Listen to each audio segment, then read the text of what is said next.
دین سے دنیا کا تعلق وقت کی شروعات سے۔ دین کی ڈور تھامے انسان دنیا سے آخرت تک کا راستہ پرسکون طے کر سکتا ہے، اور ایک دوسرے کا ہاتھ تھامے دین کے راستے پر چلانا ہم سب کا ایک دوسرے پر فرض ہے۔ آئیے قریب سے جانیں دین کا تعلق دنیا سے۔ RJ مہوش خان کے ساتھ سنیے FM 107 کے خصوصی پروگرام راہ حیات۔ السلام علیکم۔ راہ حیات کے ساتھ میں مہوش خان ایک دفعہ پھر آپ کے ساتھ ہوں۔ آج جس ٹاپک کا میں نے انتخاب کیا ہے، اس سے زیادہ ضروری ہماری زندگی میں کوئی اور چیز ہے ہی نہیں، نہ ہی ہو سکتی ہے۔ یہ الگ بات ہے کہ ہم اس کی امپورٹنس کو اس طرح نہیں سمجھ پاتے، اور اسی وجہ سے ہماری زندگیوں میں ہمیشہ ایک تشنگی، ایک کمی کا احساس رہتا ہے۔ لیکن ٹاپک پہ آنے سے پہلے میں آپ سے ایک سوال کرنا چاہتی ہوں۔ کیا آپ کو شاپنگ کا شوق ہے؟ مطلب کیا آپ چیزیں خریدتے ہیں؟ آپ سوچ رہے ہوں گے یہ کیسا سوال ہے، ظاہری سی بات ہے، خریدتے ہیں۔ صحیح، تو یقیناً آپ الیکٹرانک اپلائنسز بھی خریدتے ہوں گے، یعنی مشینیں۔ ان کے ساتھ ان کو استعمال کرنے کے لیے ہمیں ان کا ایک مینول بک ملتا ہے، جس میں اپلائنس کو استعمال کرنے کی پوری انسٹرکشنز موجود ہوتی ہیں۔ ہم نارملی چیز کو استعمال کرنے سے پہلے اس کو پڑھتے بھی ہیں تاکہ جان سکیں کہ کون سا فیچر کیسے کام کرے گا، کس بٹن کو دبانے پر کیا ہوگا، مشین پروسیس کیسے کرتی ہے، اس کی کلیننگ کا خیال کیسے رکھنا ہے، کس طرح مشین کی لائف کو بڑھایا جا سکتا ہے، کون سی غلطی کرنے پہ مشین خراب ہو جائے گی، ہے نا؟ اگر دیکھا جائے تو انسانی جسم بھی ایک طرح کی مشین ہی ہے۔ اور کیا آپ جانتے ہیں کہ ہمارے ساتھ بھی ایک مینول بک، ایک گائیڈ بک آئی ہے؟ تو آج میں آپ کو اسی گائیڈ بک یعنی قرآن کے بارے میں بتاؤں گی۔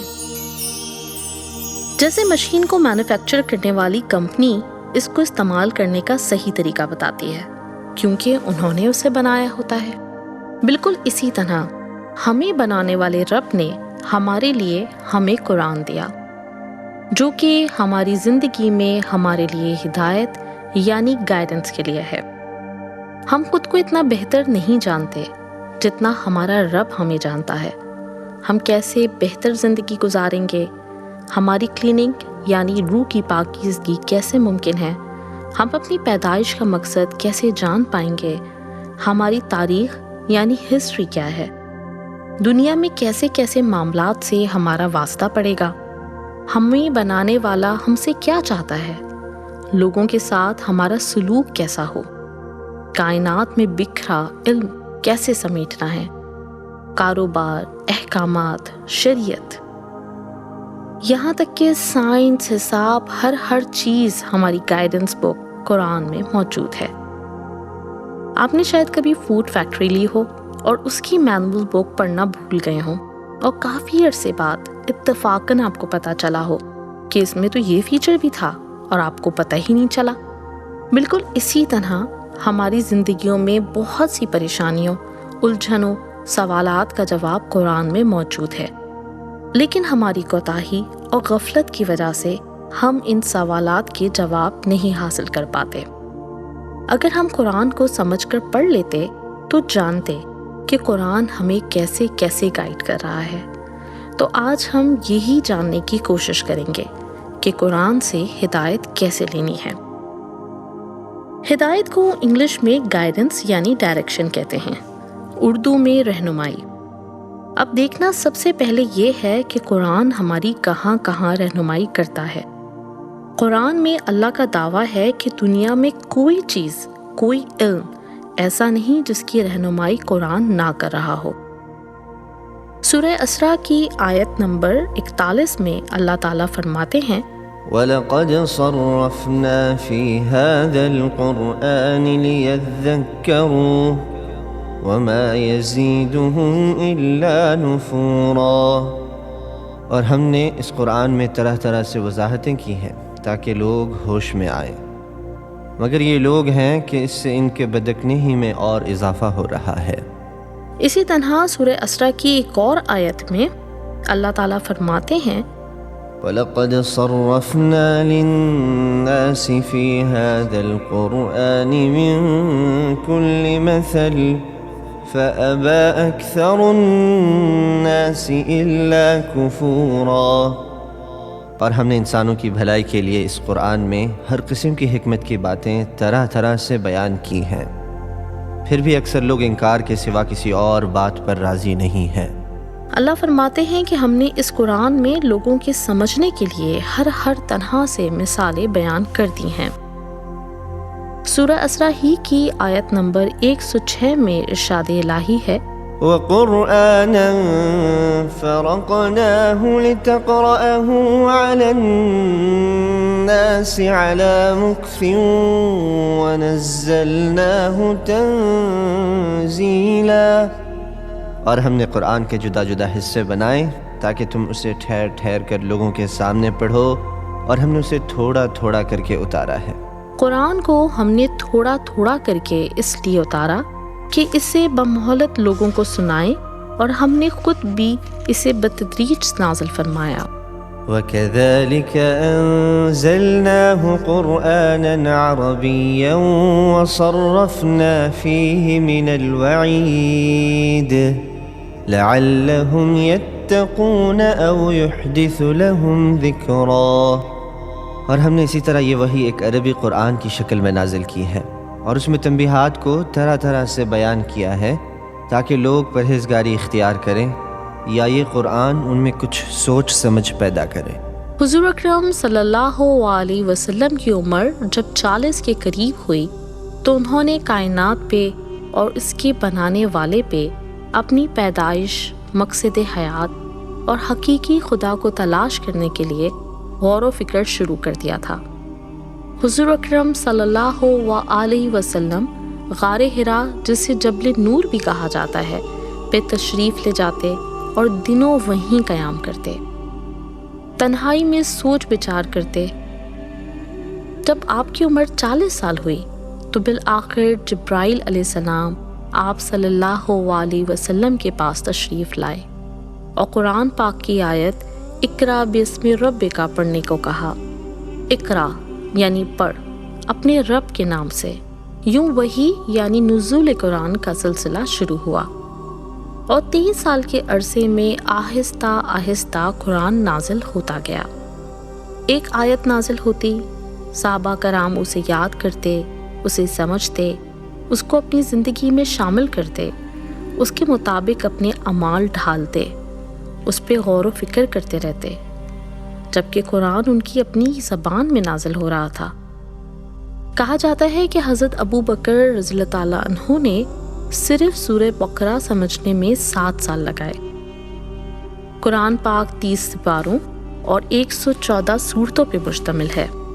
اس میں دنیا اور آخرت کو سنوارنے کے بیش بہا خزانے ہیں، جنہیں کھوجنے میں اللہ کے کئی بندے اپنی عمر وقف کر دیتے ہیں، پھر بھی مکمل طور پہ اس کے موتی نہیں چن پاتے۔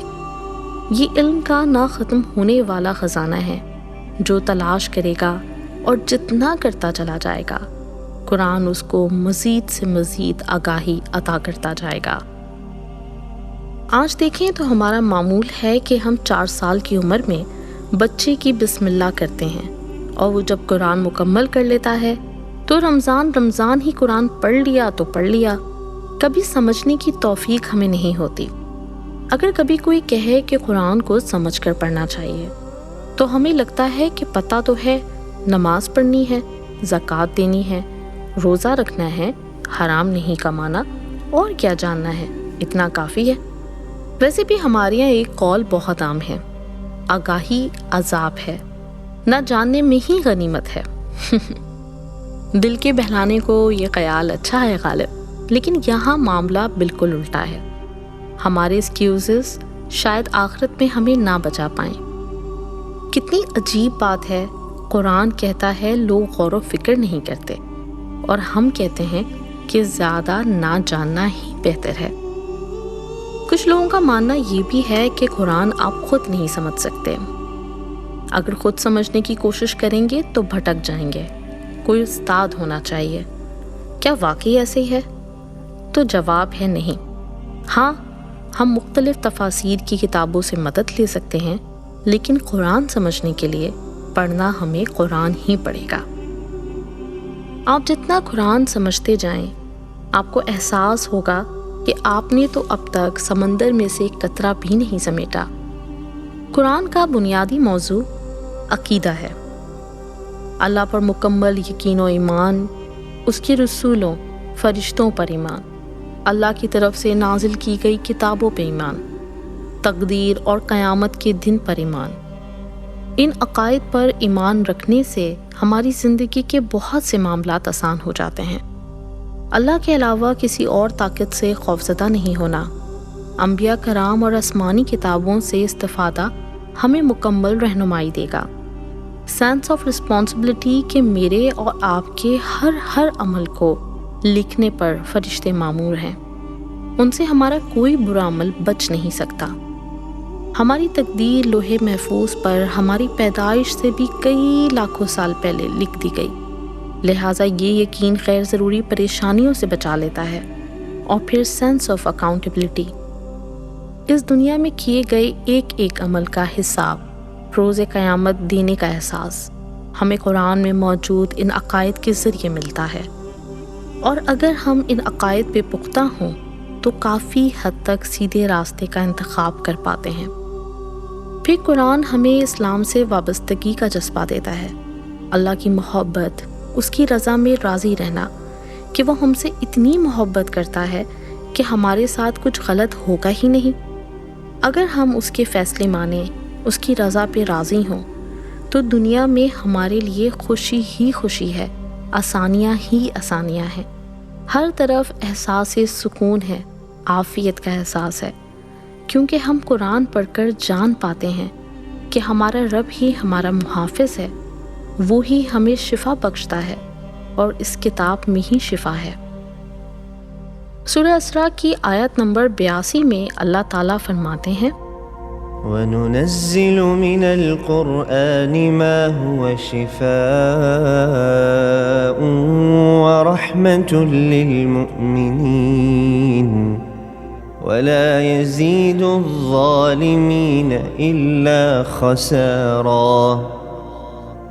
اور ہم وہ قرآن نازل کر رہے ہیں جو مومنوں کے لیے شفا اور رحمت کا سامان ہے، البتہ ظالموں کے حصے میں اس سے نقصان کے سوا کسی اور چیز کا اضافہ نہیں ہوتا۔ قرآن ہی میں ہماری دماغی الجھنوں، ڈپریشن کا علاج ہے، رات کی پرسکون نیند کا راز ہے، اس کا صرف پڑھنا ہماری زندگی میں برکت لاتا ہے۔ سورہ انبیاء کی آیت نمبر 50 میں ارشاد ربانی ہے، وَهَذَا ذِكْرٌ مُبَارَكٌ أَنزَلْنَاهُ أَفَأَنْتُمْ لَهُ مُنْكِرُونَ۔ اور اب یہ قرآن برکتوں والا پیغام نصیحت ہے جو ہم نے نازل کیا ہے، کیا پھر بھی تم اسے ماننے سے انکار کرتے ہو؟ قرآن ہم میں اسلام سے وابستگی پیدا کرتا ہے، اللہ کی وحدانیت کو تسلیم کرواتا ہے، انسان بت پرستی اور شرک سے بچتا ہے۔ ظاہری شرک کے علاوہ مادہ پرستی، خود پرستی، وطن پرستی، ذہنی غلامی، دنیائی آقاؤں کی غلامی سے بیزار ہو جاتا ہے۔ قرآن ہمیں بہادری و شجاعت سکھاتا ہے، ظلم کے خلاف آواز اٹھانا، کسی غیر اللہ کے سامنے نہ جھکنا، حق پر قائم رہنا، معاشرتی رسم و رواج، ٹرینڈز کو نہ اپنانا، سادگی سے زندگی بسر کر کے بے شمار ذہنی پریشانیوں سے نجات ہمیں قرآن دیتا ہے۔ قرآن میں موجود مکی صورتیں بت پرستی اور مادہ پرستی کو کھلے عام چیلنج کرتی ہیں۔ اللہ تعالیٰ سورہ الانبیاء کی آیت نمبر 58 میں فرماتے ہیں، فَجَعَلَهُمْ جُذَاذًا إِلَّا كَبِيرًا لَهُمْ لَعَلَّهُمْ إِلَيْهِ يَرْجِعُونَ۔ چنانچہ ابراہیم نے ان کے بڑے بت کے سوا سارے بتوں کو ٹکڑے ٹکڑے کر دیا تاکہ وہ لوگ ان کی طرف رجوع کرے۔ سورہ الصفات میں ارشاد ربانی ہے، أَتَدْعُونَ بَعْلًا وَتَذَرُونَ أَحْسَنَ الْخَالِقِينَ۔ کیا تم بعل کو پوجتے ہو اور اس کو چھوڑ دیتے ہو جو سب سے بہتر تخلیق کرنے والا ہے؟ اللہ ربکم ورب آبائکم الاولین، اس اللہ کو جو تمہارا بھی پروردگار ہے اور تمہارے باپ دادوں کا بھی جو پہلے گزر چکے ہیں۔ اور اسی طرح سورہ ابراہیم کی ایک آیت میں اللہ تعالیٰ نے فرمایا وَإِذْ قَالَ إِبْرَاهِيمُ رَبِّ اجْعَلْ هَذَا الْبَلَدَ آمِنًا وَاجْنُبْنِي وَبَنِيَّ أَن نَّعْبُدَ الْأَصْنَامَ۔ اور یاد کرو وہ وقت جب ابراہیم نے اللہ تعالیٰ سے دعا کرتے ہوئے کہا تھا کہ یا رب اس شہر کو پرامن بنا دیجئے اور مجھے اور میرے بیٹوں کو اس بات سے بچائیے کہ ہم بتوں کی پرستش کریں۔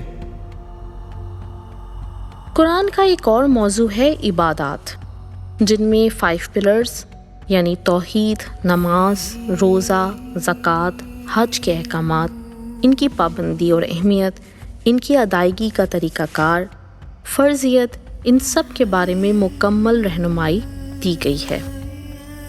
اس کے ساتھ ہی قرآن ہمیں ڈیوائن لاز، مکمل شرعیہ لاز یا جسے ہم شرعی احکامات کہتے ہیں، ان کا مکمل علم دیتا ہے، جیسے حلال اور حرام کا فرق، مثلاً روزگار، ریلیشن شپس، کھانے پینے میں کیا حلال ہے کیا حرام ہے، وراثت کے قوانین، ہمارے درمیان ہونے والے معاہدے، کاروبار کی لکھت پرت، قوانین اور آئینی قوانین، خرید و فروخت، شادی اور طلاق کے قوانین، یہ مکمل طور پہ قرآن میں درج ہیں۔ ساتھ ہی قرآن پردہ، رشتوں کا لحاظ، محرم نامحرم کے مکمل احکامات ہمیں واضح طور پہ بتاتا ہے۔ اس سے آگے بڑھیں تو حقوق و لباد، مثلاً میاں بیوی کے ایک دوسرے پر کیا حقوق ہیں، اولاد کی تعلیم و تربیت کیسے ہوگی، ماں باپ کی فرما برداری، پڑوسیوں اور رشتہ داروں کے کیا حقوق ہیں، قرآن ہمیں ان سب حقوق کو ادا کرنے کا شعور بخشتا ہے۔ خاندانی نظام ہمیں قرآن دیتا ہے، زمین میں فساد نہ پیدا کرنا، شیطان کی چالوں سے بچنے کی تدابیر، اپنے اندر کے حسد و بغض و لالچ، تکبر کو قابو پانا، نفس کو قابو کرنا، شرم و حیا، لوگوں کے درمیان برابری، جادو اور شیاطین کی حقیقت اور ان سے پناہ کے طریقے ہمیں قرآن سکھاتا ہے۔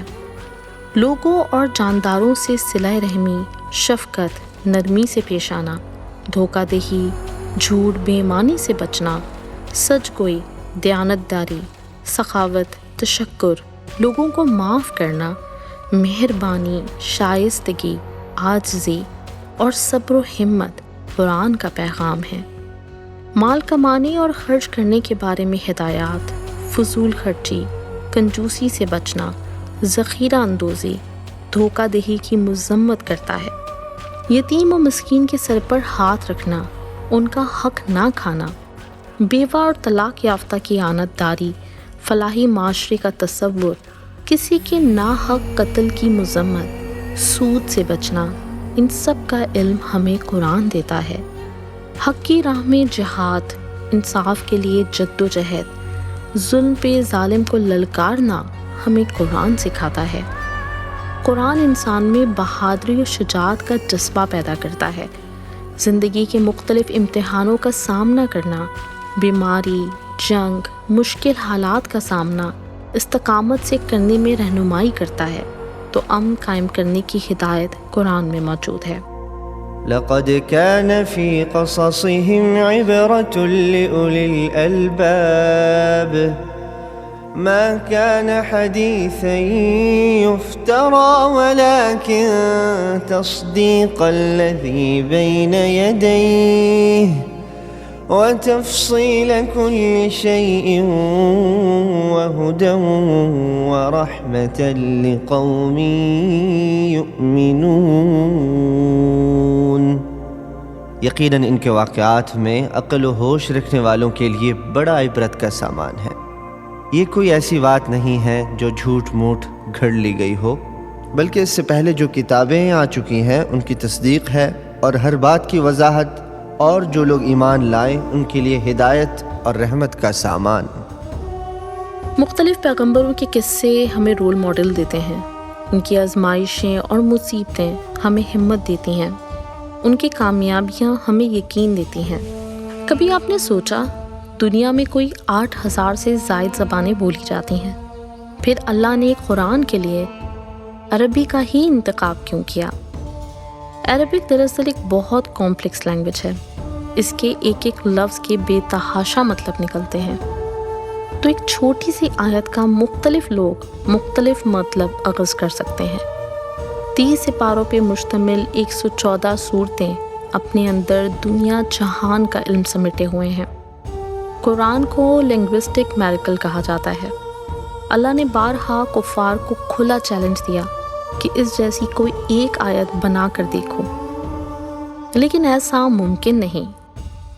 صرف اسی ٹاپک پہ آپ کو بے شمار کتابیں مل جائیں گی، یعنی لنگوسٹک میریکل۔ قرآن کو میتھمیٹیکل میریکل بھی کہا جاتا ہے۔ مثال کے طور پہ سورہ نوح قرآن کی 71ویں سورت ہے، اس میں 28 آیات ہیں۔ جو ان دونوں نمبرز کے درمیان فرق ہے وہ ہے 43۔ دلچسپ بات یہ ہے کہ قرآن میں حضرت نوح علیہ السلام کا ذکر 43 دفعہ آیا ہے۔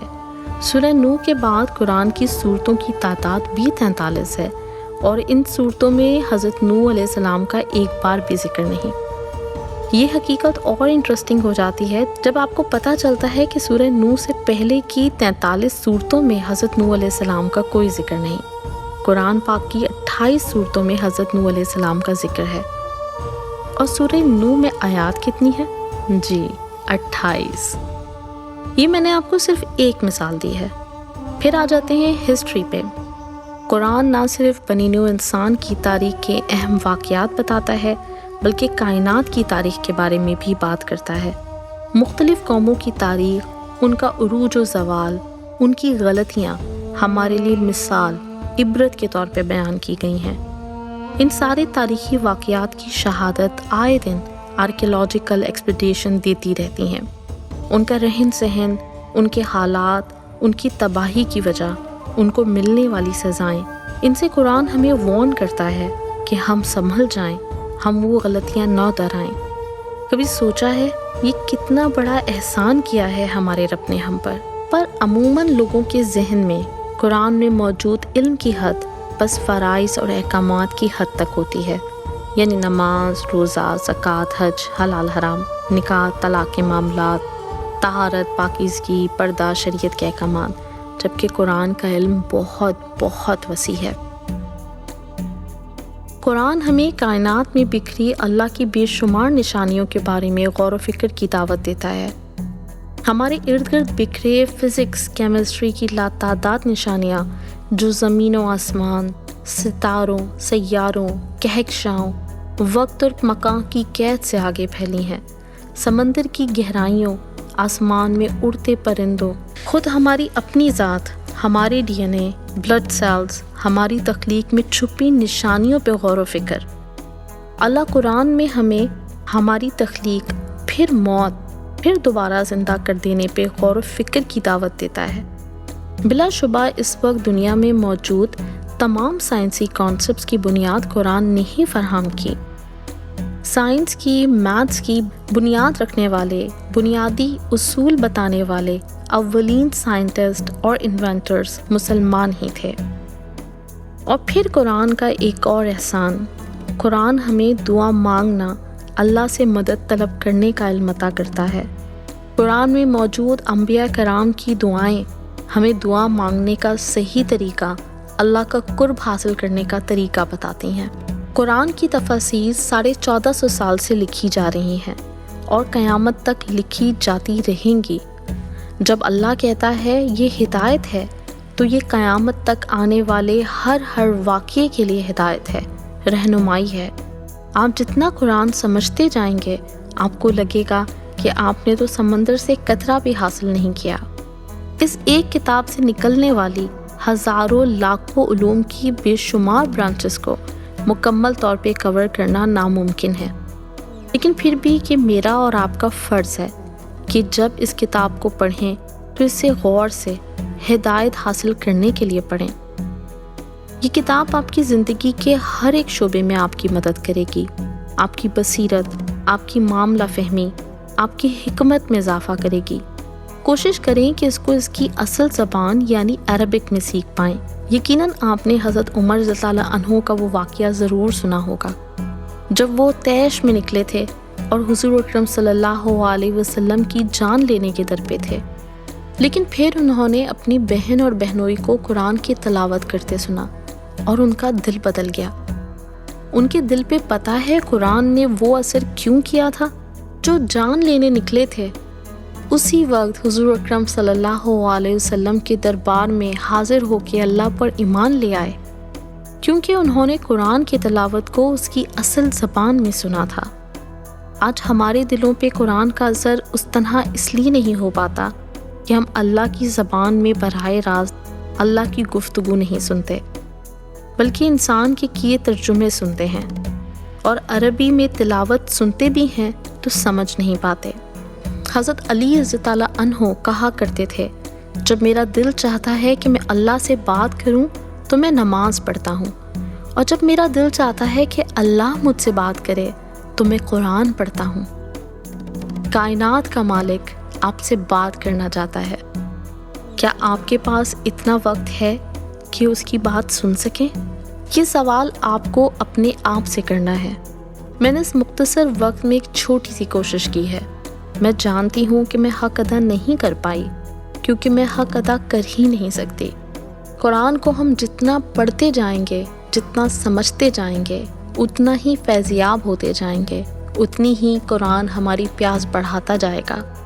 اللہ مجھے اور آپ کو قرآن سے ہدایت حاصل کرنے کی توفیق عطا فرمائے، آمین۔ تلاش علم تو پہنچ گیا کہاں سے کہاں تک جہاں میں، بتا تو صحیح وہ کون سا سبق ہے جو خدا نے دیا نہیں قرآن میں۔